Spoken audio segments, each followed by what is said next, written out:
루마니아가 공산화가 됐는데 2차 대전 이후에 거기에 지도자가 차우세스쿠입니다. 이 사람이 처음에는 잘했어요. 언제 변화됐냐 하면은 북한을 방문해서 김일성이 북한 통치하는 거 보고 그걸 배운 거예요. 김일성이 너무 조직적으로 잘했거든요. 그래서 나도 그래서 이제 차우세스쿠가 김일성보다 나이가 몇 살 아래입니다. 의형제를 맺었어요. 일성 형님 지도해 주십시오. 그래가지고 북한 김일성이 하는 방법대로 통치를 했습니다. 그래서 정말 들어보면요, 참 어처구니 없는 짓을 했어요. 그 루마니아는 밀 곡창지대입니다. 밀을 전부 수출하고 그건 궁궐에 자기들이 호의호식하고 국민들은 톱밥 섞인 빵을 배급을 줬습니다. 톱밥 섞인 빵을 그걸 달라고 줄 서서 배급받은 거지요. 자, 그러니 이 루마니아 백성들이 얼마나 참 절망했겠습니까? 그런데 1987년에 그거 다 기독교 지역이니까 조그마한 교회가 있었습니다. 티미소아라, 우리나라 부천이나 김포 같은 조그마한 도시에 티미소아라 시에 루마니아 복음교회가 있었습니다. 공산당이 교회를 핍박하고 목사 신부를 사형시키고 하니까 공산주의 말 잘 듣는 목사만 살아남은 거지요. 그 티미소아라 복음교회가 얼마나 공산당에 잘 따랐느냐 하면은 매주 출석 교인 명단을 공산당에 제출하는 거예요. 그 정도로 시키는 대로 했는데 성찬식 인도하다가 심장마비로 쓰러졌어요. 죽고 나니까 후임이 없지 않습니까? 그래서 반대 기질이 없는 사람, 착한 목사를 하나 찾아라. 그래서 어떻게 찾아가지고 라스질로 토케스라는 40대 아주 내성적이고 조용한 목사를 후임으로 정했습니다. 그런데 조용하고 말없지만은 속에 성령의 불이 있었어요.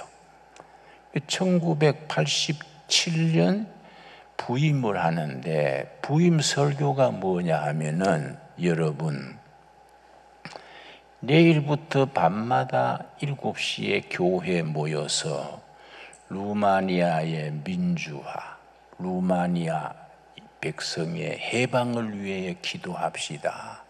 우리는 기도만 합시다. 그런 거예요. 모인 사람들이 놀랬지요. 그런데 그 다음 월요일 날 5명 참석했어요. 그 다음 주에는 10명, 그 다음 주는 20명. 딴 기도 안 해요. 루마니아에 자유를 주십시오. 루마니아의 민주주의 되게 해주십시오. 공산당 얘기는 안 하고 민주주의 되게 해주십시오. 자유를 주십시오. 1년 만에 5,000명. 특별히 젊은이들이 많이 모이는 겁니다. 그러니까 공산당에서 그래 하면 당신 가만 안 둔다. 비밀 경찰이 와서 핍박을 하고 막 그러고 그 목사가 라스줄로 토케스 목사인데 빵 배급을 중단해 버렸어요. 그 배급 다 먹고 사는데 목사 가정에 배급 중단해 버리니까 교인들이 교회에 올 때 옷 속에 빵을 숨겨서 오는 거예요. 교회 와가지고 빵을 사모한테 내놓고 그렇게 연명을 했는데 부임한 지 2년 뒤에 1989년 12월 17일에 공산당에서 명령이 왔어요. 12월 일주일 안으로 교회를 그만두고 지방에 내려가라. 그렇지 않으면 투옥시키겠다. 그런데 그 참 조용하지만은 용기가 있는 사람이지요. 왜냐? 성령님 의지하니까. 그 공문서를 들고 교인들 앞에 주일날 광고 시간에 여러분, 제가 목회를 그만두고 퇴장하라고 공문이 왔습니다. 여러분, 나는 하나님의 종이지 공산당 종이 아닙니다. 우리 주인은 자우셰스쿠가 아니고 예수님이십니다. 교인들이 감동받았지요. 나는 하나님이 명령하기 전에는 이 재단을 물러가지 않겠습니다. 그런데 그날 저녁에 비밀 경찰이 와가지고 옷 속에 몽둥이를 갖고 와가지고 두 부부를 막 두드려 패는데 교인들이 인간 사슬을 만들었어요. 교인들이 서로 손에 손잡고 교인들이 목사님 비밀 경찰이 목사님 접근하지 못하도록 인간 사슬을 만들어 가지고 피가 터지도록 맞으면서도 교인들이 비키지 않은 거예요. 그래 물러갔지요. 갔다가 안 되니까 1989년 12월 17일에 새벽에 와가지고 비밀 경찰이 와가지고 두 부부를 막 피 터지도록 두드려 패고는 체포해 갔어요. 그러니까 소문이 전 시에, 큰 도시도 아닙니다. 티미소아라 시에 퍼지니까 시민들이 모여든 거예요. 시민들이 모여들어 가지고 교회 앞에서부터 데모가 시작됐습니다. 우리 토케스 목사 석방하라. 우리의 자유를 주라. 그러니까 점점 불어나는 거예요. 이게 12월 25일 가까이 갈수록 날마다 데모대가 2배로 불어나는 거예요. 나중에 2만 명, 5만 명 모이니까 자우세스쿠 독재자가 군대를 동원해 가지고 지시했어요. 발포하라. 이런 국민은 필요 없다. 발포하라. 그래서 성탄절을 이틀 앞두고 데모대가 막 시내로 나갔는데 막 총을 쐈어요. 막 쓰러지는 겁니다. 수백 명이 쓰러지는데 남녀노소 청년들까지 총알 맞으면서도 쏴라. 이런 나라에 사는 것보다가 천국 가겠다.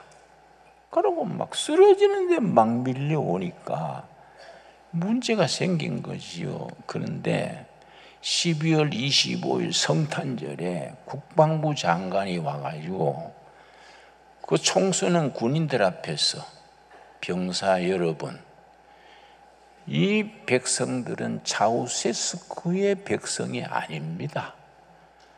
여러분의 아버지, 어머니요, 여러분의 형제입니다.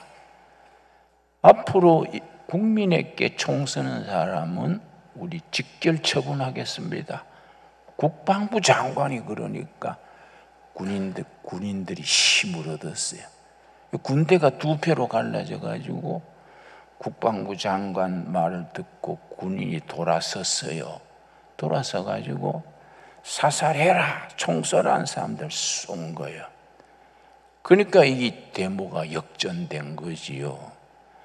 그래서 나중에 데모대가 막 자우세스쿠 집무실로 밀려드니까 자기 헬리콥터에 금을 잔뜩 싣고 부부가 도망을 치는 거예요. 위험하니까.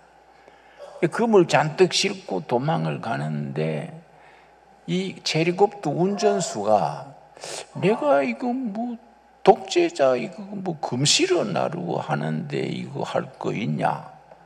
그래가지고 헬리콥터를 몰고 대모대 중간에 내리는 거예요.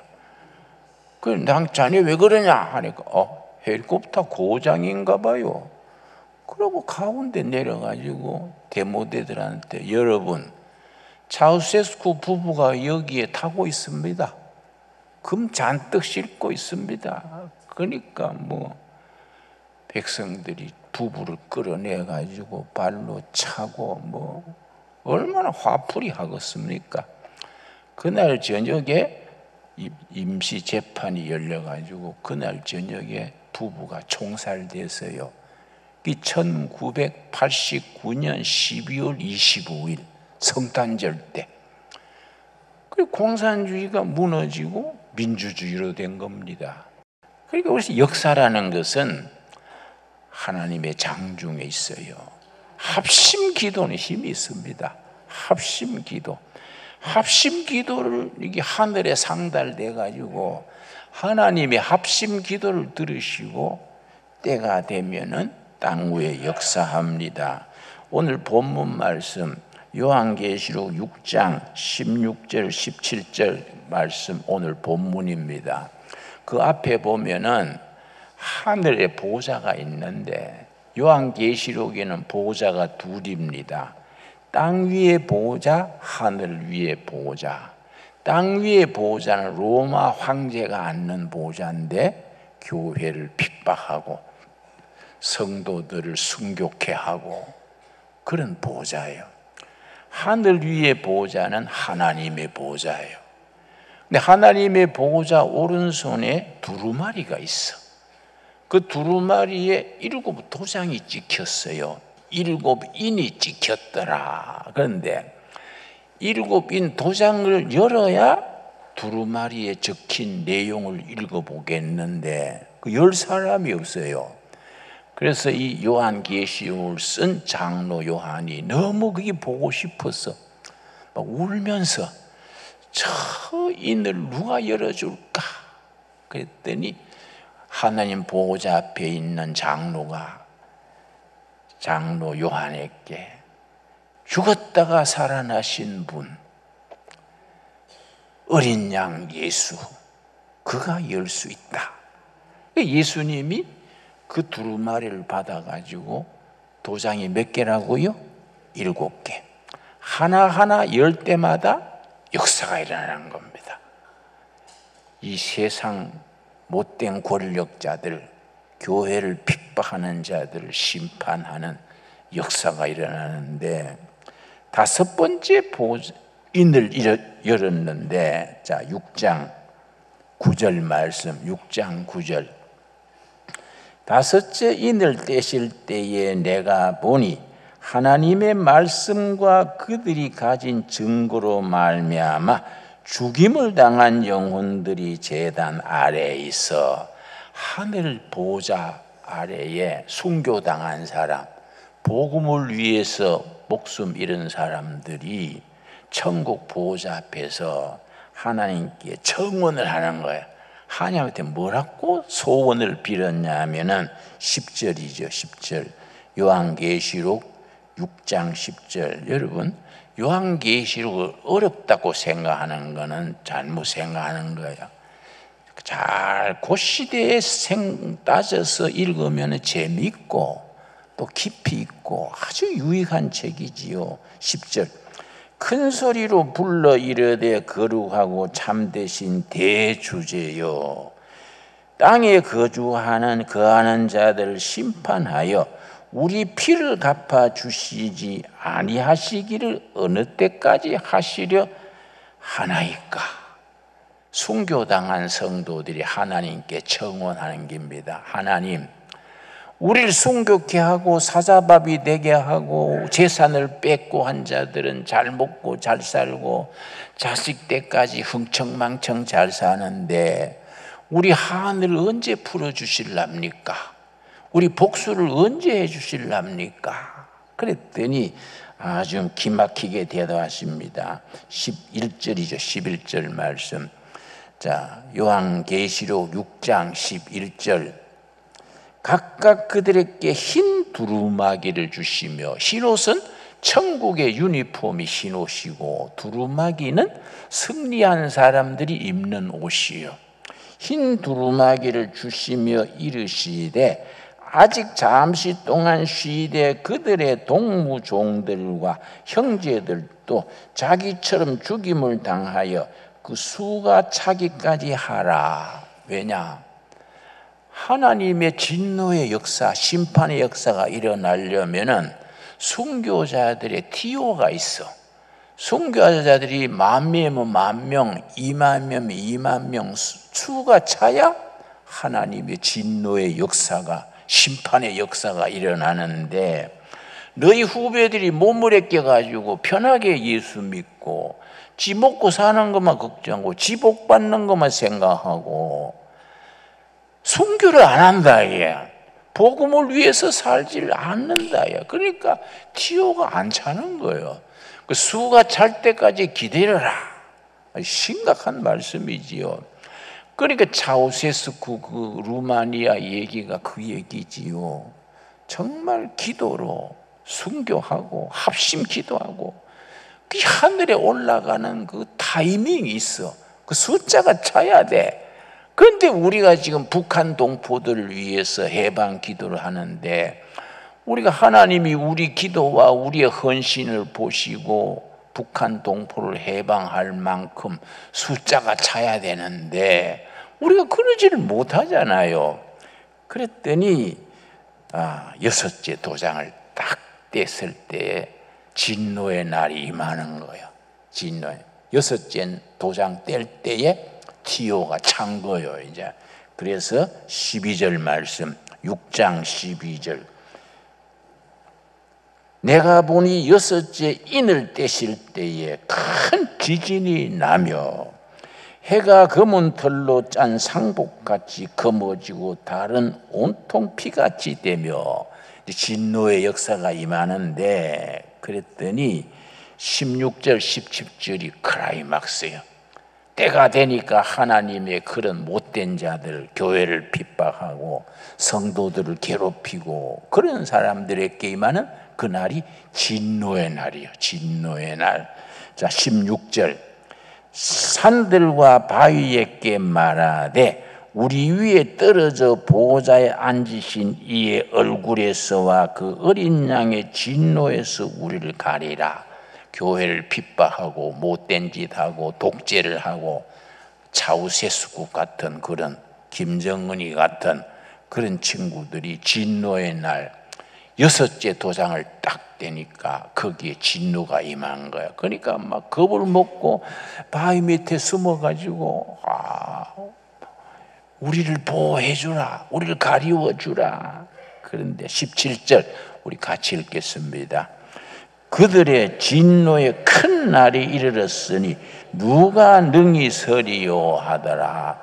하나님의 진노의 때가 된 거예요. 도장 몇 번째 떼었다고요?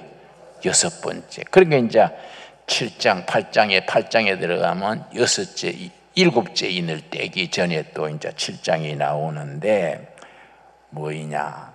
그 7장에서 이제 일곱째 도장 떼기 전에 하나님의 재앙이 임하는데 구원의 보호받는 사람들의 숫자가 있어. 이스라엘 사람들이. 그 숫자가 얼마 있다 그랬냐? 7장 4절. 내가 인침을 받은 자의 수를 들으니 이마에 도장을 받는 사람들이야. 천사가 다니면서 일곱째 도장 떼기 전에 천사가 성도의 이마에 도장을 찍어. 이 사람은 환난 진노의 날에 보호받는 사람들이다. 이스라엘 자손의 각 지파 중에서 인침을 받은 자들이 몇 명이라고요? 14만 4천. 14만 4천은 진노의 날에 보호받는 거야. 왜냐? 각 지파에 12,000명씩 12지파니까 12,000, 12명은 얼마입니까? 14만 4천이요. 이스라엘 백성 중에 14만 4천이고 또 7장 9절 말씀 이 일 후에 내가 보니 각 나라와 족속과 백성과 방언에서 아무도 능히 셀 수 없는 큰 무리가 나와 흰옷을 입고 손에 종려가지를 들고, 종려가지는 왕을 영접할 때, 우리 어린 양 예수 왕중왕 예수님을 영접할 때 왕을 영접하는 식물이 종려가지요. 종려가지를 들고 보호자 앞과 어린 양 앞에 서서 10절 우리 같이 읽겠습니다. 큰 소리로 외쳐 이르되 구원하심이 보호자에 앉으신 우리 하나님과 어린 양에 있게 하도다, 함께 있도다 하니 아멘 하시지요? 우리 한국 땅에, 북한 땅에 백성들 입에서 이 말이 울려 퍼져야지요. 루마니아는 그게 언제 일어났다고요? 1989년 12월 55일에 12월 25일 성탄절의 그 역사가, 역사적인 사실이니까, 역사적인 사건이니까. 그래서 공산주의가 하루아침에 무너지고 민주주의가 돼가지고 그 대통령이 한국에서 무기 사러 와가지고 뭐 수십억 달러 무기를 사가지고 인지는 공산주의한테 안 속는다 지키는 거예요. 여러분, 하나님의 역사는 합심 기도에서 일어납니다. 마태복음 18장 20절 말씀 보겠습니다. 마태복음 18장 20절 말씀. 우리 교회 신앙이 그냥 교회 왔다 갔다 아멘 그러지 말고 역사를 움직이는 힘 있는 기도가 돼야 돼요. 그런 변화를 일으키는 기도하려면은 합심 기도가 있어야 돼요. 마태복음 18장 20절 우리 같이 읽읍시다. 두세 사람이 내 이름으로 모인 곳에는 나도 그들 중에 있느니라. 그러고 그 앞에 19절 말씀, 19절 우리 같이 읽읍시다. 진실로 다시 너희에게 이르노니 너희 중에 두 사람이 땅에서 합심하여 무엇이든지 구하면 하늘에 계신 내 아버지께서 그들을 위하여 이루게 하시리라. 아멘 하시지요? 땅에서 합심해서 기도하면 기도의 향기가 하늘로 올라가는 겁니다. 하나님 보호자 앞에 천사가 금 향로를 들고 있는 거예요. 그 땅에서 드리는 합심 기도가 쌓이는 거예요. 쌓여가지고 가득히 차면, 6장에서 말하는 대로 그 티오가 차면 그 향로 담긴 기도잔을 하나님께 올리는 거예요. 그럼 하나님이 그 향로를 받으셔서 땅에다가 쏟으셔서 하나님의 심판의 날, 진노의 큰 날이 임하는 겁니다. 이 성경이 참 이런 말씀 읽으면은 무궁무진하지요. 하나님께서 합심 기도를 들어주시고 하늘 보호자에서 들으시고 허락해 주실 줄로 믿습니다. 여러분, 하나님의 날이 임하면은 성도들에게는 축복의 날이에요. 하나님을 핍박하고 못된 자들에게는 진노의 날이에요. 그렇죠? 하나님의 날이 임하면은 남한 성도들에게는 축복의 날이지. 북한 김정은이한테는 진노의 날이지. 진노의 큰 날이지. 지금 또 살아계신 하나님의 역사가 뜨겁게 힘있게 역사 속에서 일어나게 될 줄로 믿습니다. 우리 기도하겠습니다. 하나님 감사합니다. 오늘도 이 거룩한 날 우리가 주님 앞에 예배드리고 합심하여 기도드립니다. 우리 기도들을 응답하여 주시옵시고 할렐루야, 하나님께 영광 돌리게 하여 주시옵소서. 북한의 2200만 동포들 억압받고 있습니다. 루마니아의 백성을 해방하신 주님, 1989년 12월 25일에 해방하신 주님, 우리 북한 동포들은 언제 해방해 주십니까? 주님, 우리 성도들의 합심 기도를 들으시고 역사를 일으켜 주시옵소서. 북한 동포들이 해방돼서 김정은이 그거 다 물러나고 공산당이 물러난 자리에 예배당에 들어가게 하여 주시옵소서. 그래야 이 땅이 한반도가 축복된 땅, 세계 성 선교를 감당하는 위대한 하나님의 나라, 하나님의 교회가 되게 하여 주시옵소서. 예수님 이름 받들어 기도드렸사옵나이다. 아멘.